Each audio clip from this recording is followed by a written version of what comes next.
I hate Christians. I know you guys are probably squirming in your seats right now, and awkward moment. Explanation. That's how I felt growing up. I hated Christians. Ironically enough, my dad's a pastor. My grandpa was a pastor. My great-grandpa was a pastor.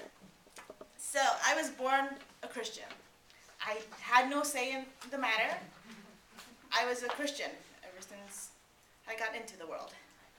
In addition to being a pastor's kid, I am the only child. So I was subjected to scrutiny from everyone. Happy childhood. My parents, my friends, my parents' church, etc., etc., etc. You shouldn't wear jeans at church, or you shouldn't wear makeup at church, or you can lose some weight. I hate it. And growing up, that made my junior high years awkward. And if you know a little bit about me, I don't succumb. I fight back. So I decided that, you guys are going to be mean Christians to me, I can be mean back. So I learned how to be a manipulative, two-faced brat. Yes. In front of my parents, I give off the appearance that I'm this good Christian girl who loves Jesus, and everyone else is just mean to me. And in front of others, I do whatever I want, whenever I want, and I get everything I want, just because I'm the pastor's daughter. It came to a point in my life where I couldn't tell whether my friends are my friends because they really like me, or because they're scared that I might say something bad about them to my parents. By this time, I was tired of being around Christians. I was tired of doing ministry. I was sick of church, but there's nothing I could do. I lived at the church. I didn't think anyone really loved me. I thought that my parents were kind of stuck with me. I was born to them. They really didn't have a choice. And I thought that my friends and my church loved me because of my parents.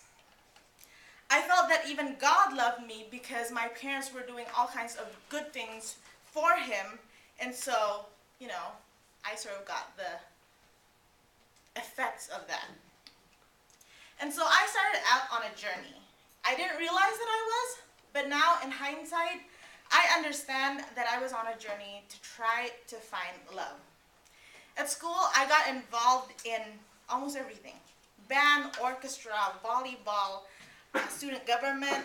I planned events, and the combination of being driven, being a control freak, being stubborn, and being manipulative makes me a good event planner. And, the whole popularity contest. Maybe if I do all these things, people will love me. And, of course, tried finding love in a guy. At 16, I dated the worst 3 months of my life. And my life, so to speak, was messed up. I think innately, every single one of us yearn to be loved. And based on my experience, no one could love you perfectly. Even your parents, who are biologically wired to love you, they will disappoint you at one point in your life. Mr. Perfect or Miss Perfect cannot love you perfectly.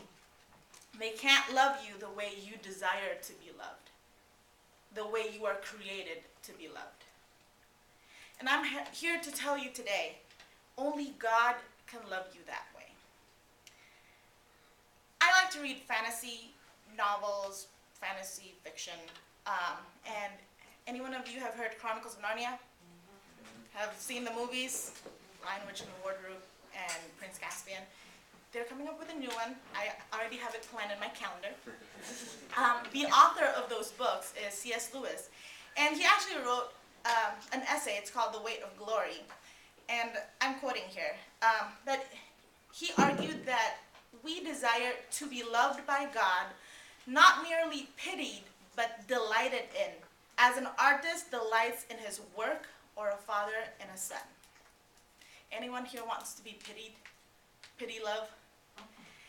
It's funny because freshman year of college, I went to evening banquet with a guy, and I ended up asking him because we all hang out together, and he's a senior, and we were in the caf 2 days before evening, and he's like, well, plan A, plan B, plan C failed, so I'm not going to evening.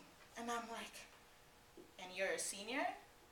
I have zero tolerance for stupid, so I told him, you're going with me, okay?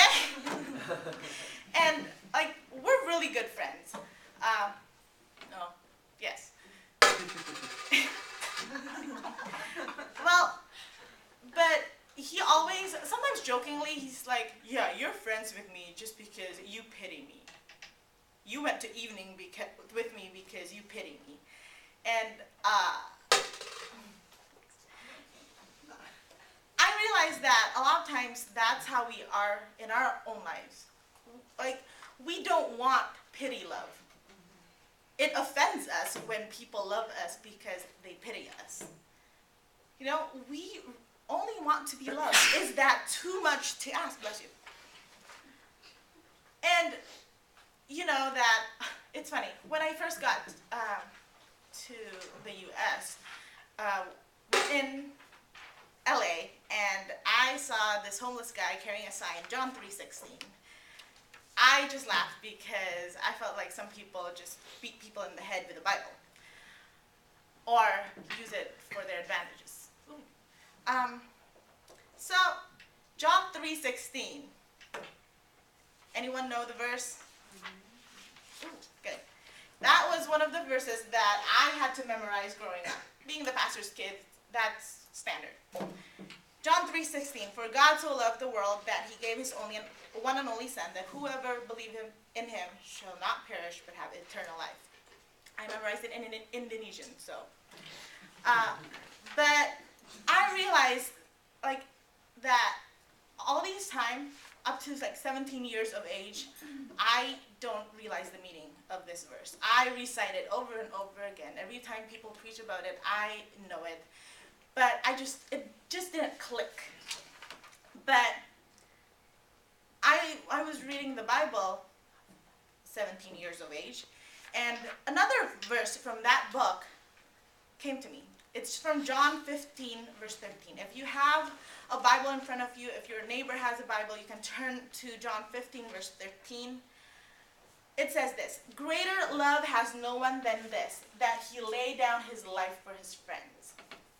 Love. The greatest love involves sacrifice. I read that and I'm like, who in the world would love me that much? Who would sacrifice their lives for me? I didn't even believe that my parents would do that for me. I have another verse to share with you. It's from Romans 5, verse 7 to 8. Romans 5, verse 7 to 8.